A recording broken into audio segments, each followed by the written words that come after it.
All right, welcome to The Explainer. Today, we're going to take a journey, but not to some physical place. Nope, we're going deep inside the mind, to a realm of pure sound and color that's known as the sixth dimension. So, let's dive in and figure out what that really means. Our source material kicks things off with this really powerful description. And right away, it sets the tone, doesn't it?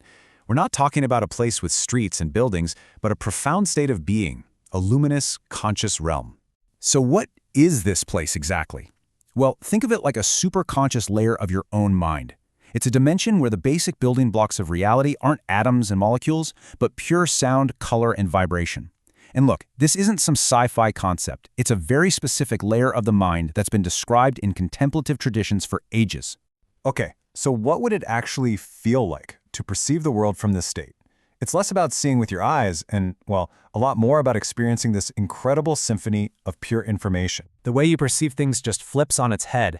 In this state, your awareness doesn't just see colors or hear sounds, it perceives the fundamental energies directly. The colors are described as brighter, yeah, but also way more subtle and nuanced than anything we can see here on Earth. This is the realm of what's called our actinic body of light, our pure, essential form, made up entirely of these subtle energies. And here's where it gets really interesting.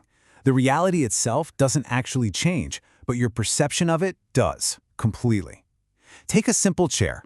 For us, it's a solid object, right? You can sit on it. But from the sixth dimension, that exact same chair is perceived as this vibrant, complex pattern of sound and light. It's the same thing, just experienced at its most fundamental, energetic level. And you know what's wild? This isn't just some ancient mystical idea. The source points out a pretty fascinating parallel with modern science. Physics tells us that at the most basic submolecular level, all matter is really just energy and vibration. It's like this ancient concept was hinting at a truth that science is only now starting to explore with its own tools. Okay, get ready for this one, because this is a real mind-bender. Your perception of time also radically shifts. An experience that feels as rich and detailed as an entire month of life can unfold in what measures as just 2 seconds back here in our physical world.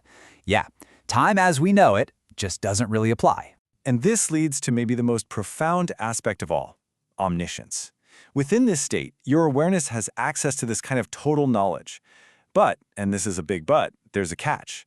This knowledge is intuitive, it's holistic, it's not conceptual. Trying to translate that all-knowing feeling into the words and logic of our everyday mind is incredibly difficult. It's almost like trying to describe the color red to someone who's never been able to see.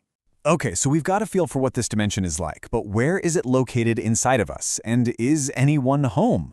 Well, the source material suggests it's not only inhabited, but its gateway is in a very, very specific place. So according to the source, this superconscious plane is centered right at the Ajna chakra, which you've probably heard called the third eye. It's described as this point of tremendous intensity, a convergence zone for all the body's subtle and spiritual energies. And yeah, this realm is definitely not empty. It's said to be the conscious home of great saints and sages, and also beings that don't have physical bodies. In fact, this is the source's explanation for temple deities, that they're beings who exist in this dimension and can actually perceive the thoughts and prayers that we direct towards them. But here's the thing, you can't just waltz in. This source is crystal clear that this is a guarded area of the mind.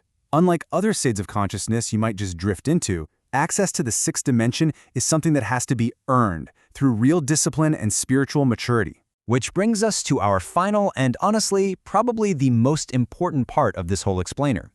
If this realm is so incredibly powerful, how should you approach it? Well, the short answer is very, very carefully. So how do you earn access the right way? The source lays out a pretty disciplined path.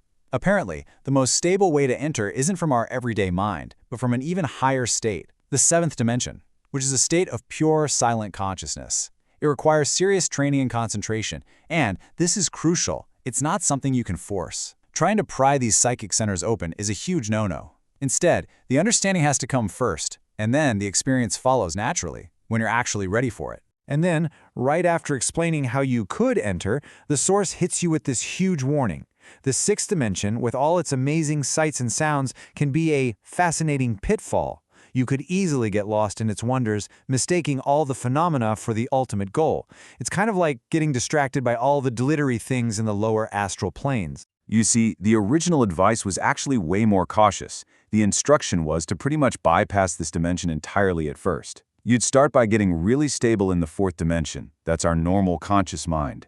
Then you'd work through the fifth, the realm of intellect. The goal was to then go directly to the seventh dimension, that state of pure consciousness. Only after you achieved a stable sense of self-realization was it considered safe to go back and explore the complexities of the sixth. But what's really fascinating is how that traditional advice has evolved a bit. The older path was all about avoiding contact, but the modern approach suggests that some people might be equipped to interact with these realms more directly. The key difference is all about perspective.